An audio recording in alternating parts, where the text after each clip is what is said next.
Hello friends, मेरा नाम शिव। में इस वीडियो में हम देखेंगे चाइनीज़ ऐप्स के कुछ अल्टरनेटिव्स। तो आजकल सब लोग बोल रहे हैं कि चाइनीज़ ऐप को अनइंस्टॉल करो, जो बिल्कुल सही बोल रहे हैं। लेकिन काफ़ी लोग ये भी एक्सक्यूज़ दे रहे हैं कि मेरे पास कोई ऑप्शन भी नहीं है तो मैं कैसे अनइंस्टॉल कर दूँ। तो इस वीडियो में आप देखेंगे कि आपके पास एक्चुअली में कितने सारे ऑप्शंस हैं। तो चलिए शुरू करते हैं। तो सबसे पहला जो ऐप है या कैटेगरी है वो है एंटरटेनमेंट, जहाँ पे काफ़ी सारे लोग यूज़ करते हैं टिकटॉक, लाइकी, कवाई। तो इसका जो बेस्ट अल्टरनेटिव है वो है यूट्यूब, क्योंकि यूट्यूब पर आप काफ़ी सारी चीज़ें देखते हैं, सीखते हैं, काफ़ी अच्छा टाइप का एंटरटेनमेंट है। लेकिन फिर भी अगर आपको सिर्फ 10 से 15 सेकंड्स के वीडियो देखने हैं तो आप यूट्यूब स्टोरीज देख सकते हैं। और एक और अमेरिकन ऐप है जिसका नाम है ट्रिलर। तो चलिए अब देखते हैं अगली ऐप, यूसी ब्राउज़र या फिर कोई भी और चाइनीज़ ब्राउज़र। तो इसके लिए अल्टरनेटिव है हमारा क्रोम ब्राउज़र है, फिर जियो का भी एक ब्राउज़र है, वो यूज़ कर सकते हैं आप। फिर हमारा माइक्रोसॉफ्ट का ब्राउज़र है, फिर आप डकडकगो ब्राउज़र यूज़ कर सकते हैं, फायरफॉक्स को यूज़ कर सकते हैं। ब्राउज़र में तो कोई कमी नहीं है, तो आपको तो यूसी ब्राउज़र के काफ़ी सारे अल्टरनेटिव्स मिल जाएंगे। तो चलिए अब देखते हैं कैम स्कैनर को। तो कैम स्कैनर काफ़ी सारे लोग यूज़ करते थे। तो इसके अल्टरनेटिव्स हैं Google drive, Microsoft office lens, Adobe scan. तो मैंने अभी यूज़ करना स्टार्ट किया है एडोबी स्कैन, और मेरे ख्याल से ये शायद फ्री भी है।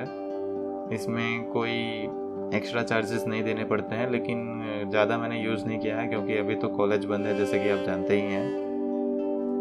तो चलिए अब देखते हैं शेरिट और जेंडर।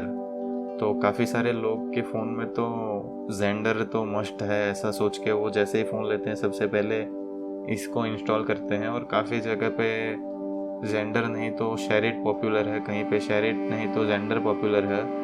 सिर्फ यही दो शेयरिंग ऐप्स टॉप पे हैं, लेकिन काफ़ी सारे ऑप्शंस हमारे पास हैं। जैसे कि अभी रिसेंटली गूगल का एक नया एप्लीकेशन है फाइल्स बाय गूगल, जो फाइल मैनेजमेंट के साथ साथ फाइल शेयर करने में भी काफ़ी यूज़फुल है। वो डिवाइस को क्लीन करने के लिए भी यूज़ कर सकते हैं आप। तो अब देखते हैं हम क्लब फैक्ट्री को। क्लब फैक्ट्री वेबसाइट भी है, ऐप भी है। तो इसका जो अल्टरनेटिव हैं वो बहुत सारे हैं। आप यूज़ कर सकते हैं फ्लिपकार्ट, अमेज़ॉन। फिर अभी तो जियो ने भी लॉन्च किया है अपना जियो मार्ट, तो इसमें भी काफ़ी सारे ऑप्शन हैं। और चलिए अब देखते हैं एक और चाइनीज़ ऐप हेलो के बारे में।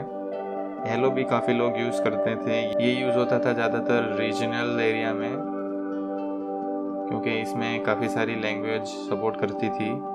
तो ये एक सोशल मीडिया ऐप जैसा है, मैंने इसे कभी यूज़ नहीं किया तो मुझे उसके बारे में ज़्यादा पता नहीं है। लेकिन इसका एक बेस्ट अल्टरनेटिव है शेयर चैट, जो मेड इन इंडिया है, इंडिया में ही बना हुआ है, तो आप उसे यूज़ कर सकते हैं। फिर पहले हम लोग यूज़ करते थे क्लीन मास्टर, तो लेकिन आजकल तो उसका यूज़ बहुत ही कम हो चुका है, लेकिन काफ़ी सारे लोग उसे अभी भी यूज़ करते हैं। तो इसके लिए आप वापस वही ऐप को यूज़ कर सकते हैं, फाइल्स बाय गूगल, कि जैसे कि मैंने आगे आपको बताया था कि ये फाइल्स को क्लीन अप करने के लिए भी यूज़ हो सकता है। तो अब अगली ऐप है ब्यूटी प्लस।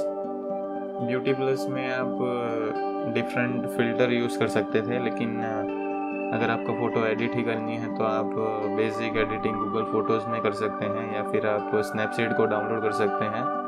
अगर आपको फ़िल्टर्स ही चाहिए तो आप कैंडी कैमरा यूज़ कर सकते हैं, जो दक्षिण कोरिया की है। तो एक और ऐप इंडिया में काफ़ी वायरल हुई थी बीच में, जो है यूसी न्यूज़, जहाँ पे बहुत ही तड़का लगा के न्यूज़ छापी जाती थी, जो काफ़ी लोग को बहुत पसंद आती थी। लेकिन अगर आपको रियल न्यूज़ पढ़नी है तो आप किसी भी न्यूज़ चैनल की ऐप डाउनलोड कर सकते हैं। अब ज़्यादातर सारे न्यूज़ चैनल की खुद की ऐप है। मैं पर्सनली यूज़ करता हूँ शॉर्टपीडिया को, क्योंकि वो हिंदी में है और आप उसे सुन भी सकते हैं।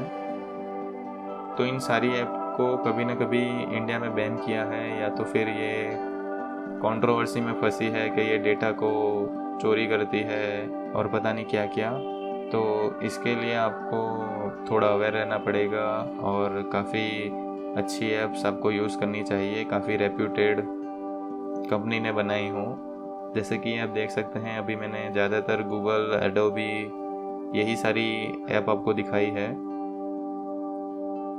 तो अगर आपको वीडियो पसंद आई हो तो लाइक कीजिए, अपने व्हाट्सएप ग्रुप्स में शेयर कीजिए, और अगर आपको और ऐप्स के अल्टरनेटिव पता है तो कमेंट में मुझे ज़रूर बताइएगा, शायद मैं इसका पार्ट 2 भी बनाऊं। ज़रा सोचिए, हम आप भारतीय उद्योग को मारकर चीन से मूर्तियों से कपड़ों तक हर साल 5 लाख करोड़ के सामान खरीदते हैं, और फिर यह पैसा आगे जाकर हमारे सीमा पर हथियार और बंदूक बनकर हमारे सैनिकों के मौत का कारण बन सकती है। तो इसलिए अगर हमारे देश के 130 करोड़ लोग और 3 करोड़ जो भारतीय बाहर के देशों में हैं, सब मिलकर भारत में और बल्कि दुनिया भर में एक boycott made in China movement या अभियान शुरू करते हैं, तो आज दुनिया भर में चीन के प्रति रोष है।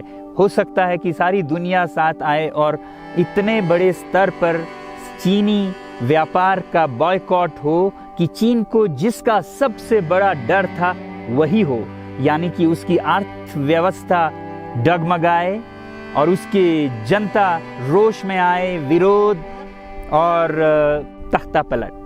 और अगर हम ऐसा नहीं करते हैं तो कितनी बदनसीबी की बात होगी भारत के लिए, ज़रा सोचिए। एक तरफ हमारे सेना सीमा पर जंग लड़ रही होगी और दूसरी तरफ हम आप चीनी सामान, मोबाइल से लेके कंप्यूटर्स, कपड़ों से लेके खिलौनों तक को खरीदकर उनकी सेना को पैसा भेज रहे होंगे, चीन की सेना को। ये तो हुई हार्डवेयर की बात। दूसरी तरफ हमारी युवा चीनी सॉफ्टवेयर, एप्स, गेम्स जैसे टिकटॉक, चेरिट, इन सब में मस्त उन्हें दूसरी तरफ से करोड़ों करोड़ों का पैसा भेज रहे होंगे। तो इसलिए बहुत ज़रूरी है कि हम एक नागरिक जवाब ज़रूर दें और इसे एक अभियान बनाएं, ग्लोबल मूवमेंट की तरह। ये बॉयकॉट मेड इन चाइना का जो अभियान है वो भारत के लिए भी एक वरदान साबित होगी। जैसा कि हमारे प्रधानमंत्री ने एक विजन हमें दिया था स्वावलंबन का, सेल्फ रिलायंस, वो तब हो सकता है जब हमारे अपने उद्योग फलें फूलें। और जब हम बॉयकॉट करते हैं इन सामान का, तो अपने देश के उद्योग का, उत्पाद का हम प्रयोग करेंगे और उससे मजदूरों को रोजगारी मिलेगी और सारा देश खुशहाल होगा।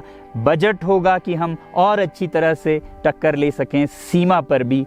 तो इसके लिए मैं आप लोगों से अपील करता हूं कि जहां तक ऐप्स और सॉफ्टवेयर की बात है तो हमारे युवाओं को 1 हफ्ते में उन्हें अनइंस्टॉल करना चाहिए। Boycott made in China, software in a week and hardware in a year.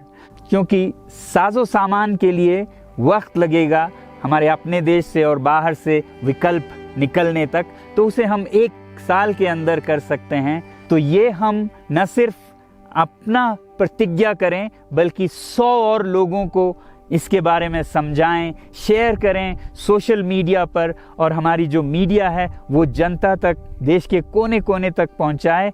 और जैसे ही इसका असर दिखने लगेगा, इंटरनेट से ऐप्स लाखों में, करोड़ों में अनइंस्टॉल होंगे, तो चीन को संदेश साफ जाएगा और यही एक तरीका उसे मेज़ पर पहुंचा सकती है जहां पर कि बातचीत हो शांति की।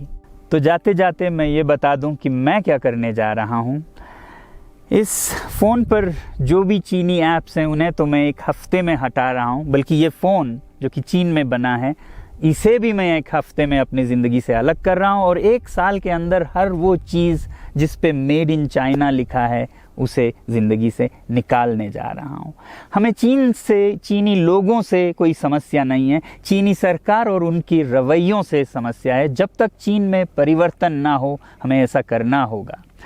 और आप लोगों से मैं अपील करता हूं कि आप अपने शहर में, अपने मोहल्ले में ऐसे इवेंट्स करें जहां लोग प्रतिज्ञाएं करें कि चीनी सामान का बहिष्कार करें जब तक चीन में परिवर्तन ना हो। और मैं सालों से कहता रहा हूं कि 21वीं सदी में देश के लिए जान देने की नहीं बल्कि जिंदगी देने की ज़रूरत है।